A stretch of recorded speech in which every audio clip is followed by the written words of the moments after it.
जय माता दी। प्रिय भक्तजनों, आज नवरात्रि के चौथे दिन की कथा में आप सभी का हार्दिक स्वागत है। मां कुष्मांडा आप सभी की मनोकामनाएं पूर्ण करें। आप और आपके परिवार जनों पर अपना आशीर्वाद सदैव बनाए रखें।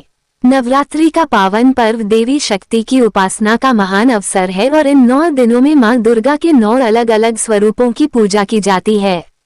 प्रत्येक स्वरूप अपने भक्तों को अलग अलग प्रकार की शक्ति, भक्ति, ज्ञान और आशीर्वाद प्रदान करता है।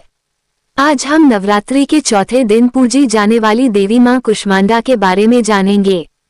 उनकी कथा का श्रवण करेंगे। माना जाता है कि मां कुष्मांडा की आराधना करने से भक्तों के जीवन में ऊर्जा, उत्साह और सकारात्मक शक्ति का संचार होता है।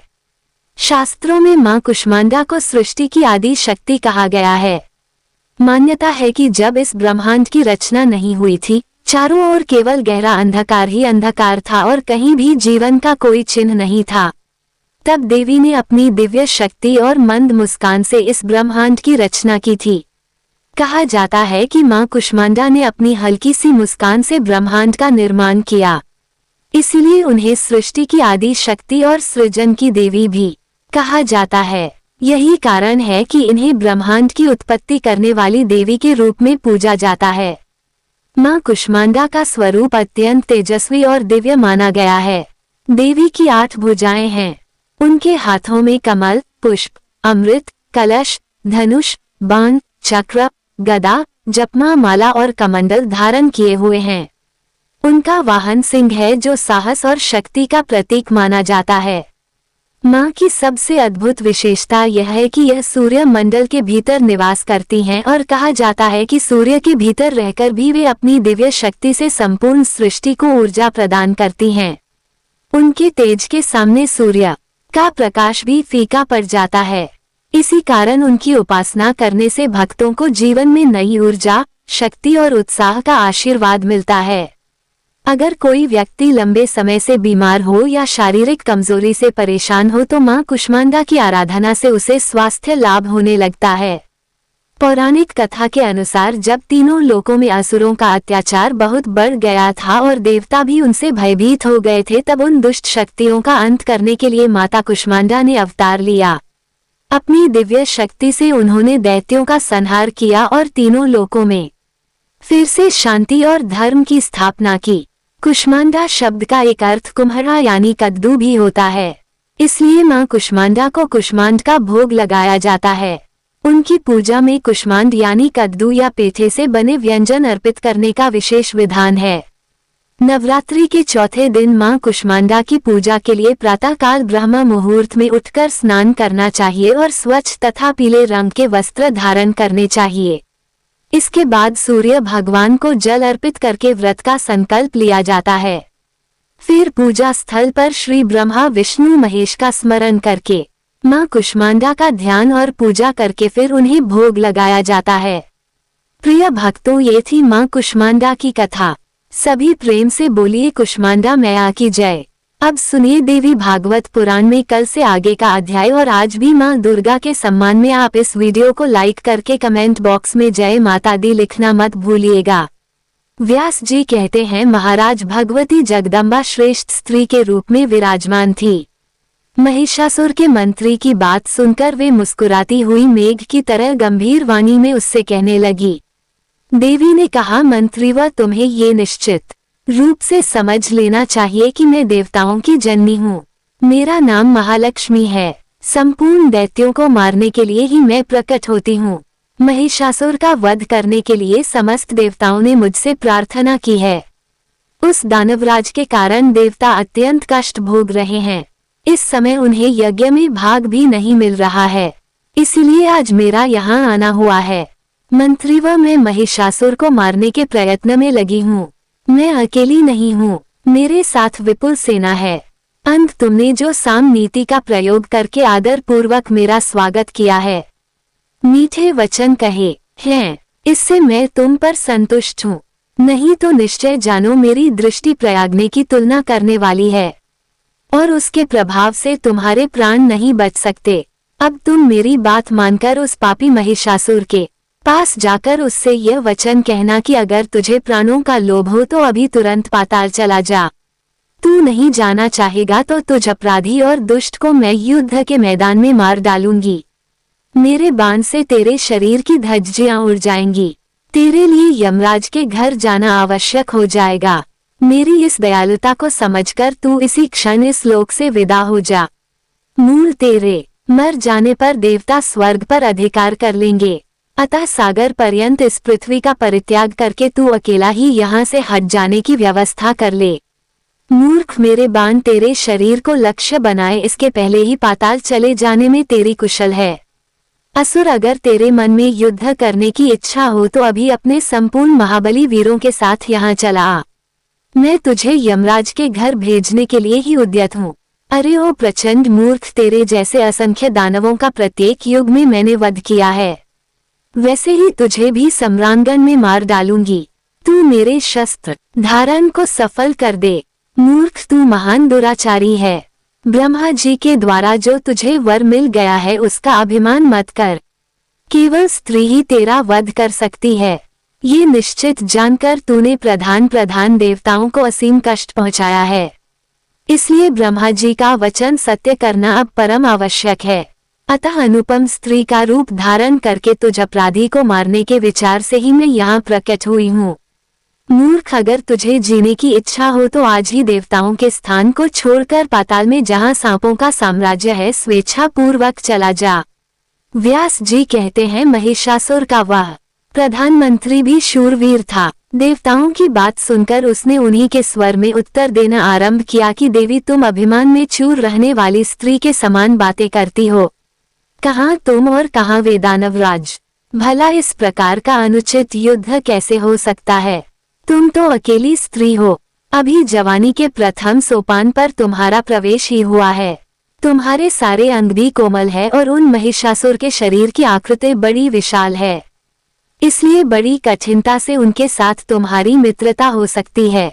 महिषासुर के पास तो हाथी, घोड़े, रथों से परिपूर्ण अनेक प्रकार की सेना है।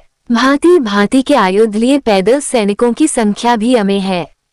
वामोरो, जिस प्रकार मालती के फूल को मसल डालने में गजराज को कुछ भी मेहनत नहीं करनी पड़ती, ठीक वैसे ही महिषासुर के हाथ संग्राम में तुम्हारा अंत हो जाए, इसके लिए उन्हें भी कोई प्रयास नहीं करना पड़ेगा। हमारे राजा देवताओं के महान शत्रु हैं, किंतु तुम में उनकी अटूट श्रद्धा है, इसलिए साम और दाम नीति का प्रयोग करके ही मैं तुमसे बातें करना उचित समझता हूँ। नहीं तो तुम झूठ बोलती हो, व्यर्थ के अभिमान में भरकर अपनी चतुरता दिखाती हो, और रूप एवं यौवन का तो तुम्हें अभिमान हो गया है। यह मानकर मैं तुम्हें आज ही बाण के द्वारा मृत्यु के मुख में झोंक देता। तुम्हारे रूप में जगत के रूपों को तुच्छ करने की योग्यता है। इसे सुनकर मेरे महाराज मोहित हो गए हैं। उनकी प्रसन्नता के लिए ही तुम्हारे प्रति मेरे मुख से अत्यंत मधुर वाणी निकल रही है। विशाल लोचने उनके संपूर्ण राज्य और धन पर तुम्हारा ही अधिकार रहेगा। वे तुम्हारे सेवक होकर रहेंगे। मृत्युदायी क्रोध का परित्याग करके तुम उनसे प्रेम भाव बनाने की कृपा करो। भामिनी, मैं भक्ति पूर्वक तुम्हारे चरणों में पड़ा हूँ। शचिस्मते, तुम्हें शीघ्र ही राजा महिषासुर की पटरानी बन जाना चाहिए। अविकल रूप से त्रिलोकी की सारी संपत्ति तुम्हारे अधीन रहेगी। महिषासुर से संबंध हो जाने पर संसार जनित समस्त सुख तुम्हारे लिए सुलभ हो जाएंगे। देवी ने कहा, मंत्रीवा सुनो, मैं शास्त्र की मर्यादा के अनुसार चतुरता का आश्रय लेकर वाक्यों का बिल्कुल सारार्थ तुम्हें बताती हूँ। मेरी समझ में आ गया है कि तुम महिषासुर के प्रधानमंत्री हो। तुम्हारे इन वचनों से स्वतः सिद्ध हो रहा है कि तुम्हें भी पार्श्विक बुद्धि ही प्राप्त है। जिसके तुम जैसे मंत्री हैं वह भला बुद्धिमान कैसे हो सकता है? तुम दोनों एक समान हो। ब्रह्मा जी ने तुम्हारी अच्छी जोड़ी मिलाई है। अरे मूर्ख, मेरे विषय में तुमने जो कहा है कि स्त्री स्वभाव वाली हो, सो विचारपूर्वक देखो तो क्या मैं पुरुष नहीं हूँ? मैंने स्वाभाविक गति से स्त्री का वेश धारण कर रखा है। तुम्हारे स्वामी स्त्री के हाथों अपनी मृत्यु मांग चुके हैं और उसे पूरा करने के लिए ही मुझे ऐसा करना पड़ा है। इससे मैं समझती हूँ कि वह प्रचंड मूर्ख है। वीर रस के तत्व से वह निरंतर अपरिचित रहा है। स्त्री के हाथों मरना पराक्रमहीन के लिए भले ही सुखकर हो, शूरवीर के लिए तो यह महान कष्टदायक है। ऐसी ही निंद मृत्यु स्वयं बुद्धिमान बनने वाले तुम्हारे स्वामी महिषासुर ने मांगी है। इसलिए स्त्री का रूप धारण करके उस कार्य को संपन्न करने के विचार से ही मैं यहाँ उपस्थित हुई हूँ। तुम्हारे धर्मशास्त्र विरोधी वाक्यों से भला मैं कैसे डर सकती हूँ। जिस समय प्रारब्ध प्रतिकूल हो जाता है उस समय तिनके में भी वज्र जैसी शक्ति उत्पन्न हो सकती है। साथ ही देव के अनुकूल होने पर साक्षात वज्र भी रुई के समान हल्का हो सकता है। जो स्वयं अभी अभी मृत्यु के मुख में जा रहा है, उसका अपार सैनिकों अनेक प्रकार के अस्त्र शस्त्रों अथवा दुर्ग सेवन आदि प्रपंचों से क्या प्रयोजन सिद्ध हो सकता है। देव जिसकी मृत्यु जिस प्रकार निश्चित कर देता है उसकी उसी प्रकार मृत्यु होनी अनिवार्य है। उसे कोई टाल नहीं सकता। इस विषय में संदेह नहीं करना चाहिए। यहाँ तक कि ब्रह्मा प्रवृत्ति महान देवताओं को भी जीवन और मरण जिस समय जिस प्रकार से निश्चित है उस समय उसी प्रकार से स्वीकार करना ही पड़ता है। फिर भला अन्य जीवों के संबंध में क्या विचार किया जाए।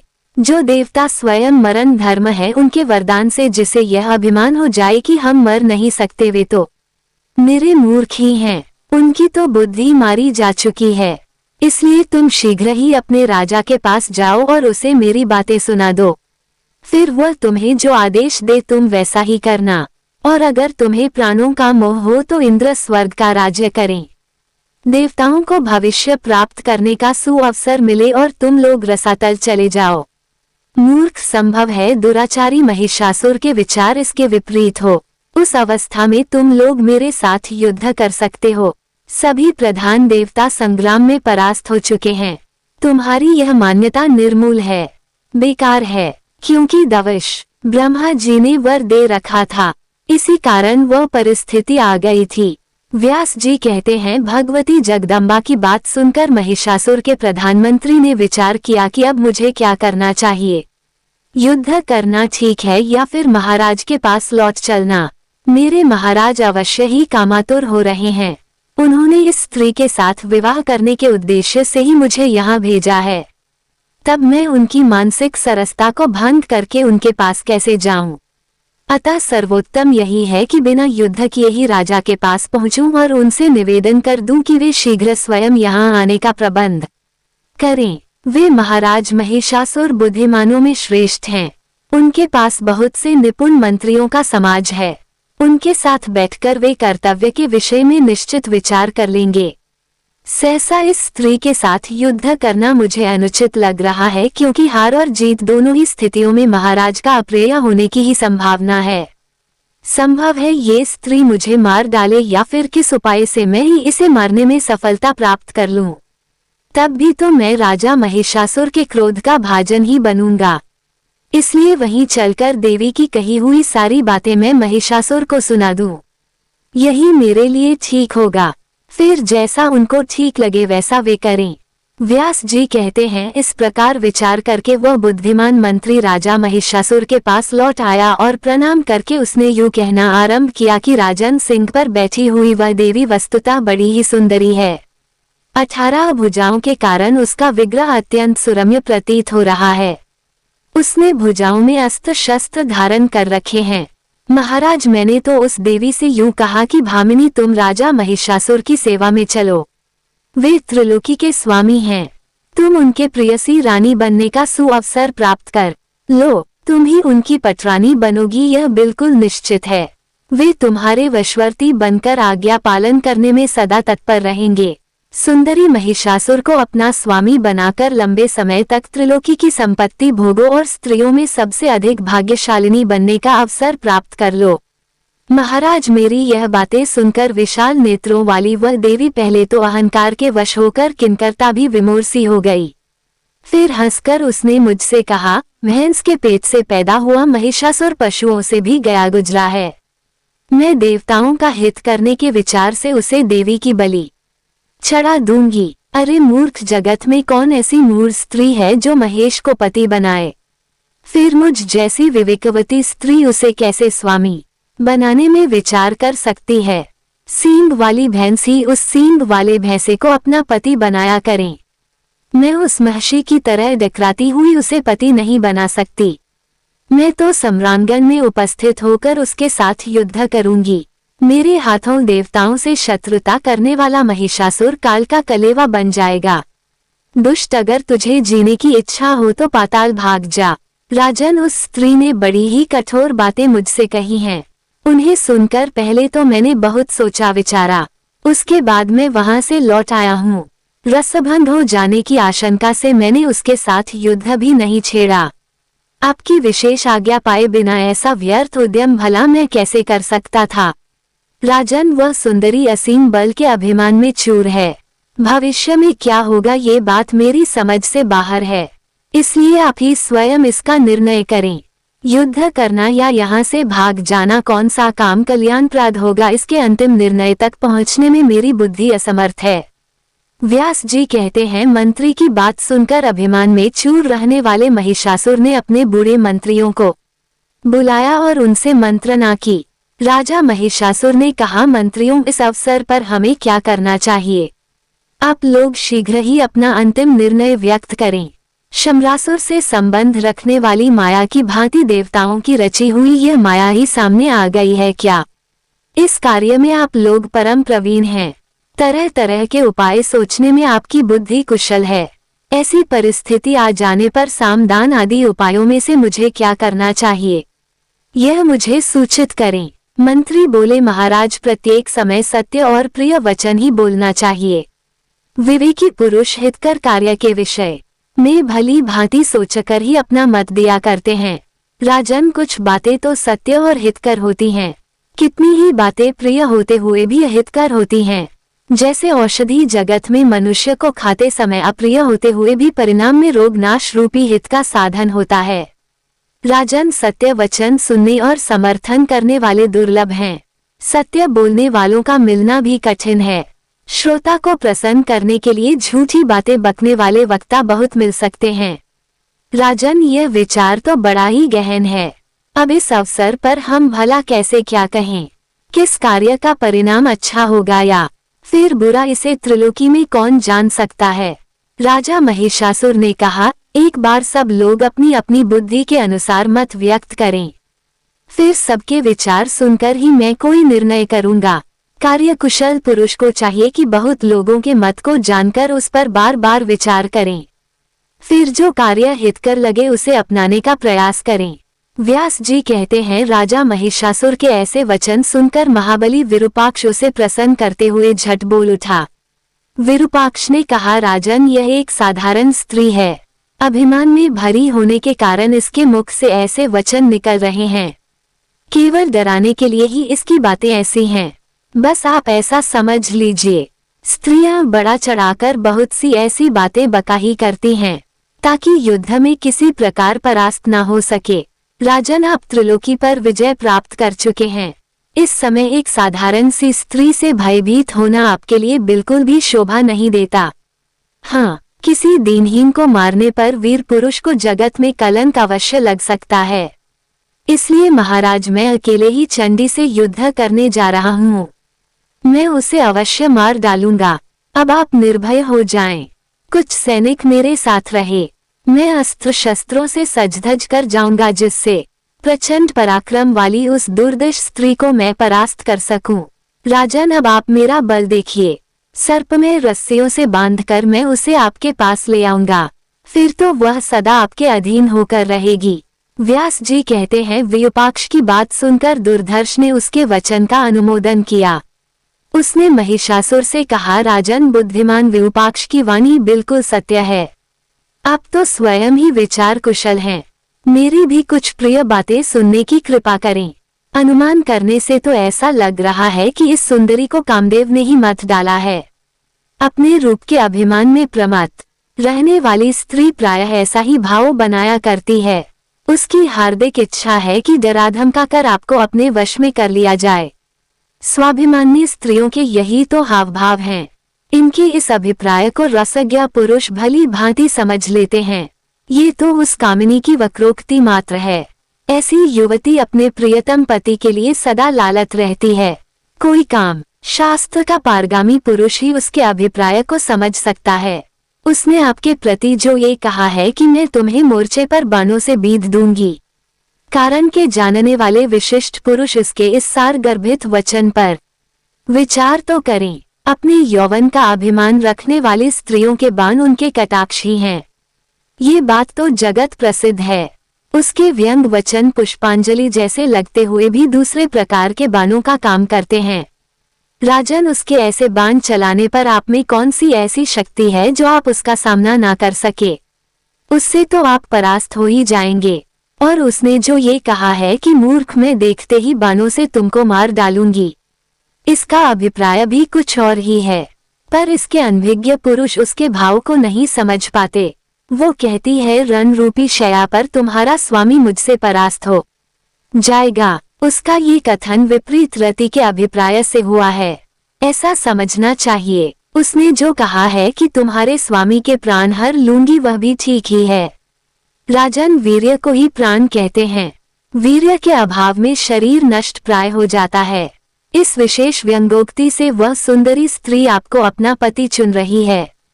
महाराज, आप नहीं समझ रहे। रसशास्त्र के पारगामी विद्वान पुरुष विचार पूर्वक इस कथन के अभिप्राय को समझ लें। महाराज, इस रहस्य को जानकर आपको भी रसयुक्त व्यवहार ही करना चाहिए। उसके लिए साम और दाम, ये दो ही उपाय समीचीन है। वह सुंदरी क्रोध या फिर अभिमान में भरी रहने पर भी आपके अनुकूल हो ही जाएगी। उसी के समान मीठे वचनों का प्रयोग करके मैं बस उसे आपके पास लेकर आऊंगा। राजन, बहुत कहने से क्या लाभ? उसे आपके वश में कर देना अब मेरे लिए परम कर्तव्य हो गया है। मैं अभी जाता हूँ और ऐसा प्रयास करूंगा कि वो स्त्री दासी की तरह निरंतर आपकी सेवा में तत्पर हो जाए। व्यास जी कहते हैं, विरूपाक्ष की ऐसी बातें सुनकर रहस्य के पूर्ण जानकार ताम्र ने महिषासुर से कहा, राजन, आप मेरी कुछ बातें सुनने की कृपा करें। मैं प्रमाण युक्त धार्मिक बात कहता हूँ जो रस और नीति से भी संयुक्त है। यह स्त्री पूर्ण विदुषी जान पड़ती है। काम से आतुर होकर आपसे प्रेम करने के लिए इसका आगमन नहीं हुआ है। मानस उसके कहे हुए कोई भी वचन व्यंग्यात्मक नहीं है। महाबाहु बिना किसी सहायक को लिए एक नवयुवती स्त्री ने आने का साहस किया है। ये कैसी विचित्र बात है। मन को मुग्ध करने वाली इस देवी का रूप भी बड़ा विलक्षण है। त्रिलोकी में किसी ने भी 18 भुजा वाली स्त्री को ना कभी सुना ना देखा ही है। इस कल्याणी में असीम पराक्रम भरा हुआ है। राजन, जितनी भुजाएं हैं उतने ही सुदृढ़ आयुधों को भी इसने धारण कर रखा है। मेरी समझ से यह सारी बातें काल की ही करतूत है। अब निश्चय ही कुछ प्रतिकूल घटनाएं घटने वाली हैं। मैंने रात में स्वप्न भी अनिष्ट सूचक ही देखा है। इससे मुझे जान पड़ता है कि अब यमराज का डेरा यहाँ जम गया है। रात बीत चुकी थी, उषा काल हो गया था। उसी समय मुझे स्वप्न में दिखाई पड़ा है कि घर के आंगन में काले रंग की साड़ी पहने हुए कोई स्त्री विलाप कर रही है। यह मृत्यु सूचक स्वप्न विचारणीय है। रात में भयंकर पक्षी घर घर घूमकर रो रहे हैं। इसे मैं जानता हूँ, कोई भयानक अनिष्ट का कारण अवश्य ही उपस्थित होने वाला है। परिणाम भी दिखाई दे रहा है, जो कि वह स्त्री युद्ध करने के लिए निश्चित विचार करके आपको बुला रही है। राजन, ये स्त्री ना मानुषी है, ना गांधर्वी और ना आसुरी ही। इसे देवताओं की रची हुई माया समझना चाहिए। मोहित करना इसका स्वाभाविक गुण है। इस अवसर पर मन में कायरता लाना अवश्य ही अवांछनीय है। जो कुछ भी हो, युद्ध करना ही उचित है। जो होना है वह तो होकर ही रहेगा। प्रारब्ध से संबंध रखने वाले अच्छे अथवा बुरे फल को भला कौन जान सकता है। इस विषय में तो सभी अनभिज्ञ हैं। इसलिए मेधावी पुरुष को चाहिए कि विचारपूर्वक धैर्य धारण करके स्थिर बना रहे। राजन, मनुष्यों के जीवन और मरण के विषय में दैव का अमित शासन चलता है। त्रिलोकी में कोई भी ऐसा पुरुष नहीं है जो उसे विफल करने में समर्थ हो सके। महिषासुर ने कहा, महाभागताम्र, तुम युद्ध करने के लिए निश्चित विचार करके जाओ। उस स्वाभिमानी सुंदरी स्त्री को धर्म पूर्वक परास्त करके तुम मेरे पास ले आना। अगर वह सुंदरी संग्राम में तुम्हारी अधीनता ना स्वीकार करे तब भी उसको तुरंत मार डालना अनुचित होगा। फिर किसी दूसरे ही प्रयास से उसे वश में करने की चेष्टा करनी चाहिए। अजी, तुम तो सर्वज्ञान संपन्न वीर पुरुष हो।